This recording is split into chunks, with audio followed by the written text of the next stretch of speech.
Welcome. In this subunit, we will discuss communication methods, which will be tested on the CIA exam. Let's go ahead and get started. According to Principle 11, Communicate Effectively, the Chief Audit Executive guides the internal audit function in effectively communicating with its stakeholders. Effective communication involves building relationships, establishing trust, and enabling stakeholders to benefit from internal audit services.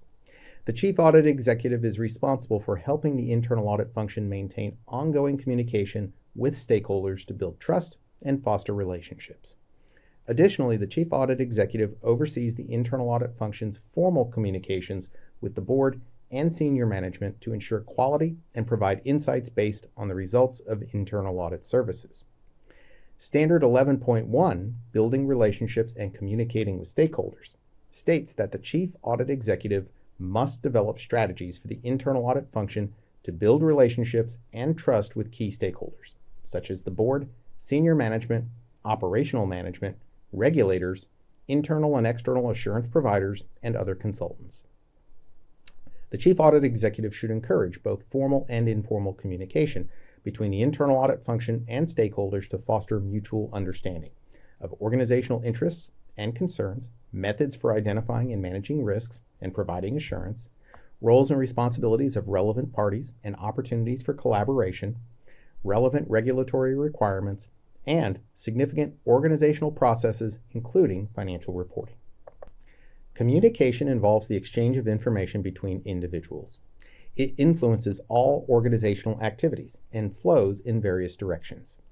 Effective communication unites an organization, transforming a diverse group of people into a cohesive entity.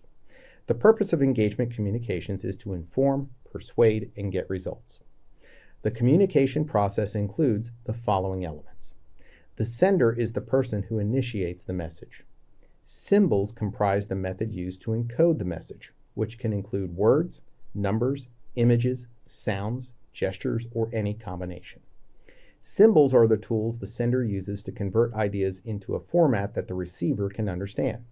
If the sender uses jargon or complex language that the receiver cannot understand, the message might be poorly encoded, leading to miscommunication. The medium is the channel through which the message is transmitted, such as oral, written, nonverbal, digital, or again, some other form. The receiver is the person who decodes the message and interprets its meaning. Feedback is the response from the receiver that indicates whether the message was correctly understood. These elements work together to ensure that communication is effective and the intended message is accurately conveyed and understood. The effectiveness of communication can only be truly assessed when the sender seeks feedback and observes its impact on the receiver. The sender must actively